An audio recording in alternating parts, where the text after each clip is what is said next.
everyone, today in this video, I'm going to be checking out the XOC. This is their SP900. This is their Gen 4 NVMe SSD, available in multiple storage capacities and sizes, ranging from 500 gigabytes all the way up to 4 terabytes. XOC is sponsoring today's video, but I want you to know that any opinion expressed in this video is strictly my own. Hopefully the data that we present to you speaks for itself so you can make the best decision for your needs. If you're interested in this product or you want to find out more about it, the link to it will be in the video description. Take a look at the retail box and packaging. Everything looks great. Front and center, they advertise read speeds up to 7,500 megabytes per second, and we have write speeds of up to 6,500 megabytes per second. This does come with a 5-year warranty. Now let's go ahead, let's open it up and see what's inside. Here are all the contents. Inside you'll find the drive itself. Got the SP900, an XOC logo and branding on it.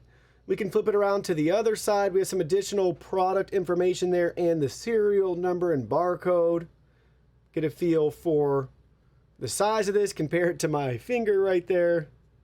Super small, slim, and at Gen 4 speeds. This is going to be a fast drive. How fast? Let's go ahead and find out. So there's our drive installed on our test bench here. A couple of specs before we get into the data. This is the MSI. It's their MPG Z690 Carbon Wi-Fi gaming motherboard with multiple NVMe Gen 4 slots on it here for our SSD, which we have occupying one right there. Very simple and straightforward installation. Press, tighten, and you're all set and ready to go. And here's a look at the drive set up within Windows. So the new Volume D is our XOC drive here, 953 gigabytes of usable space right out of the box. The advertised performance of the SP900 is 7,500 megabytes per second read and 6,500 megabytes per second write.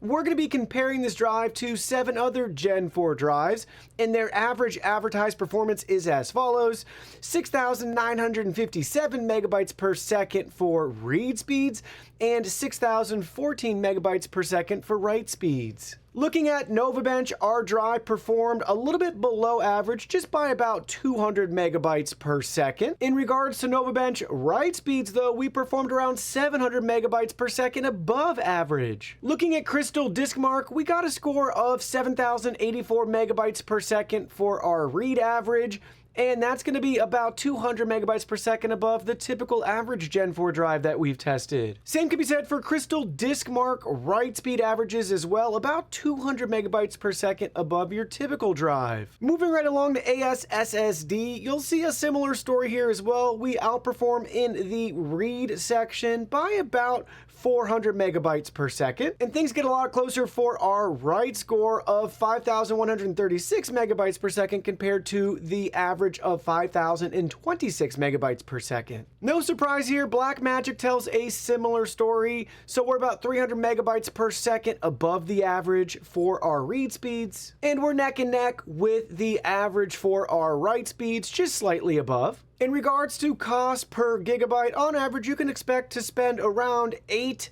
cents per gigabyte, and that holds true with our SP900. Now, I do want to point out the lowest that we've seen is 6 cents per gigabyte, with the highest that we've seen being 11 cents per gigabyte. And in regards to warranty, your typical drive will come in with about a 4.4-year warranty, so we are going to be above average with our 5-year warranty. So where's that leave us with our XOC SP900? Well, let me share with you my final thoughts. Sure, I know we didn't technically get the advertised read and write speeds, but that's going to be more in a perfect factory environment with all controlled variables. But from our data, you could see that we were either at or above average in just about every performance metric compared to the other Gen 4 drives that we've personally tested. So far, so good. You can buy a drive like this with confidence thanks to that 5-year warranty. And in regards to value, it really just comes down to the capacity that you're getting and obviously the cost at the time of your consideration. But this is going to be at around that average price point compared to your other typical Gen 4 drives.